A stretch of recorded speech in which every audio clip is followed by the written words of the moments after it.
Hall of Fame ini, komentar yang kemarin belum dapat komentar Ya. dari Hall of Fame. Ya pastinya saya sangat bangga ya bisa berada di Hall of Fame di PB Jarum dan bisa bersama para legend-legend yang lainnya. Ya pastinya di situ juga banyak idola saya juga. Dan ini tentunya saya sangat berterima kasih pada PB Jarum yang selalu mendukung atlet-atletnya. Ya. Kak Vito melihat audisi umum kan Kak Vito juga masuk dalam tim pencari bakat. Ya. Melihat audisi umum yang tahun ini seperti ini pertama kali ya Pak? Tahun ini pertama kali. Seperti apa melihat semangat adik-adik? Kalau dari saya mungkin ini ya itu tadi pertama kalinya saya mengikuti audisi umum ini, tentunya ini pengalaman baru buat saya. Terus saya mungkin juga masih perlu belajar banyak ya dari pelatih-pelatih yang sebelumnya itu. Kalau lihat dari anak-anak audisi, saya lihat semangatnya dari usia U11 itu tentunya sangat buat bulu tangkis Indonesia. Kalau dari U11 aja udah bisa main bulu tangkis, itu sangat bagus buat kedepannya sih. Ya. Ada saran nggak para peserta nih? Saran buat para peserta, ya kalau misalkan saran saya pastinya jangan gampang mudah menyerah, karena audisi mungkin perlu waktu juga ya, masih banyak tahun-tahun berikutnya. Walaupun yang sekarang belum keterima, ya pastinya bisa mencoba lagi di tahun kedepannya. Dan yang udah diterima nanti, ya saya berharap mungkin bisa meneruskan prestasi senior-seniornya, ya terutama di nasional dan internasional. Kalau ngeliat adik-adiknya kan ada yang udah semangat tapi mungkin pas main kurang atau kalah kan sistemnya gugur nih Kak. Iya. Langsung gugur. Ngeliatnya seperti apa? Kalau misalnya apakah ke flashback dulu Kak Vito juga dari kecil berjuang serupa, mungkin nggak sama jalur? Ya pastinya flashback kalau buat saya sendiri, ya itu tadi, saya pun dulu ikut audisi 3 kali baru keterima, ya kan. Jadi buat adik-adik yang kalah, ya itu jangan menyerah, karena masih ada kesempatan. Jadi perlu waktu untuk mengembangkan diri sih, itu aja. Kak Vito kan sekarang jadi tim pelatih juga ya. Itu kenapa akhirnya Kak Vito milih jadi tim pelatih gitu sekarang? Maksudnya tim pelatih? Jadi pelatih, profesi pelatih gitu. Oh ya, pastinya kalau saya sendiri itu karena saya dibesarkan dari PB Jarum sendiri dari kecil, dari umur 12 tahun, 13 tahun ya. Itu sampai saya jadi pemain umur 30 tahun. Dan akhirnya saya pensiun ya, udah nggak main lagi. Dan diberi kesempatan juga untuk PB Jarum menjadi pelatih di PB Jarum. Ya pastinya saya bangga sekali. Nah makanya saya langsung putuskan ya menerima itu, menjadi pelatih. Bedanya tantangan menjadi pemain dan pelatih seperti apa sih?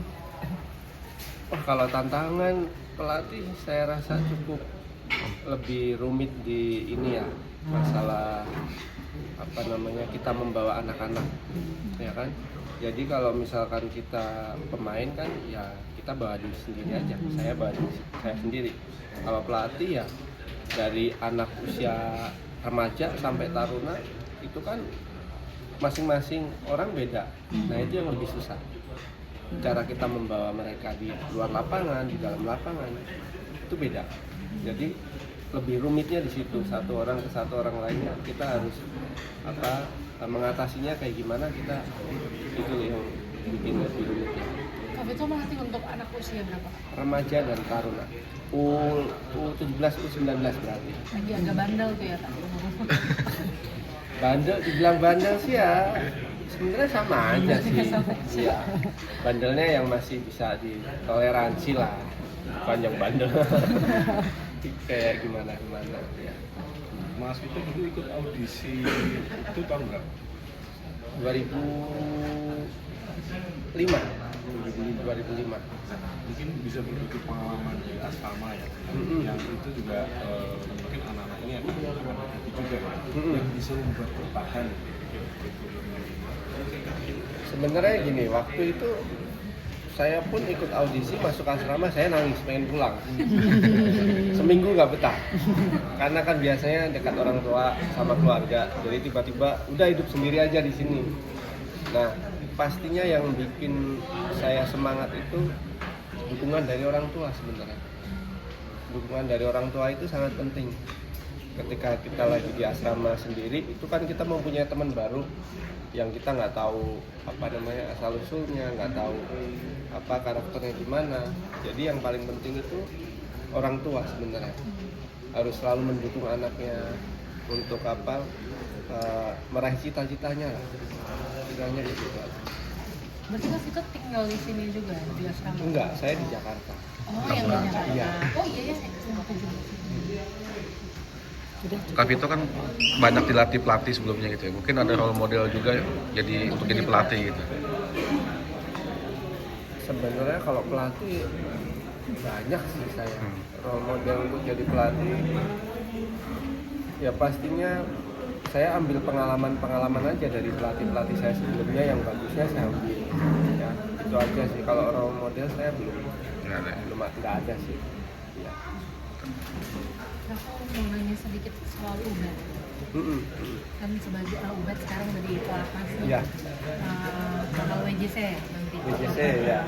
Sebagai sesama tunggal putra Jarum, melihat Ubed perkembangannya seperti apa sampai bisa masuk pelatnas? Ubed itu termasuk yang perkembangannya pesat ya kalau saya lihat ya. Dia dari apa namanya remaja ke tarunanya mulai tuh perkembangannya kelihatan. Nah, begitupun saya pas balik dari pelatnas ke Jarum itu kan masih sering nyeparingin mereka kan. Itu saya rasa ya memang bagus banget buat kedepannya, itu sangat menonjol dibanding mungkin anak-anak sepantarannya sebelumnya. Jadi saya rasa itu buat Indonesia sangat bagus sekali, apalagi masih junior ya kan. Terus apa namanya waktunya juga masih panjang.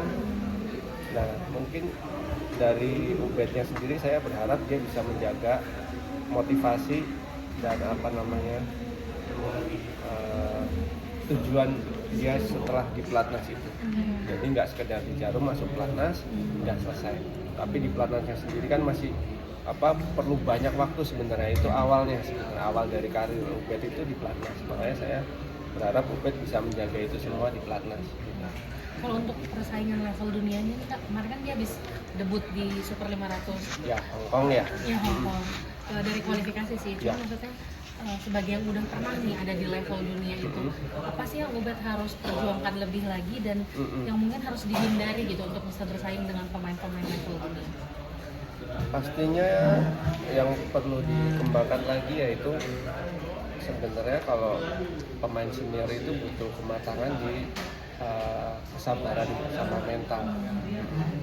Jadi mental itu sangat diperlukan di senior. Jadi misalkan kita apa namanya bermain sama pemain yang di bawah, mungkin ada takutnya. Kalau bermain di sama yang lebih apa peringkatnya di atas, kita nggak takut. Nah itu jadi mentalnya perlu ditingkatkan lagi.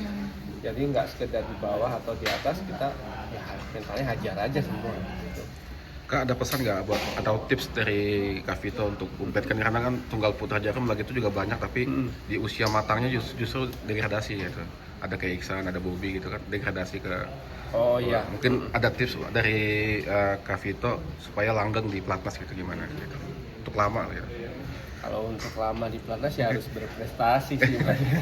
Kalau nggak ada prestasi ini juga apa sama aja bohong gitu kan. Ya pastinya buat Ubed biar bertahan lama jaga inilah persaingan di dalam tim dulu sendiri ya kan, karena itu sangat penting. Kalau misalkan kita nggak bisa bersaing di dalam tim itu sendiri pasti nggak bisa keluar juga, nggak bisa maksudnya prestasi di luar juga nggak bisa. Itu aja, contohnya siapa sekarang Alwi ya kan, ya itu dua orang itu mungkin harus bersaing semua, bersaing sendiri dulu loh, saling apa nggak mau kalah. Nah pasti kebawa nanti keluar. Contohnya udah banyak kok kayak Jonathan, Ginting, Ihsan dulu ya kan. Itu persaingan di dalam aja udah bagus gitu. Pasti sama-sama maju. Kalau mereka tuh sebenarnya bersaingnya, misalnya kayak Ubed sama Alwi, kelihatannya sudah bisakah kita menaruh harapnya ke mereka atau masih harus ke Jojo Ginting dulu nih karena lebih senior gitu? Atau memang sebenarnya udah eranya Alwi Ubed yang harus mengejar? Kalau saya lihat untuk bulu tangkis Indonesia memang sudah harus ada regenerasi ya. Ubed tadi siapa Ubed Alwi itu udah harus di push ya, di push untuk pertandingan. Mereka mencari pengalaman sama pemain-pemain yang udah matang itu pastinya perlu karena yang mumpung masih muda gitu. Jadi masih banyak waktu buat belajar ke depannya. Jadi ya itu yang paling perlu diperhatikan untuk Indonesia ya, karena ya istilahnya ada generasinya emas lah setelah Jojo gitu. Kak mungkin ada ini buat Menpora baru mungkin ya, ada harapan dari Kak Vito mungkin. Harapan ya pastinya harus selalu mendukung olahraga di Indonesia ya kan, supaya lebih maju lagi. Itu aja sih. Aman. Makasih. Boleh foto dulu sekali Kak?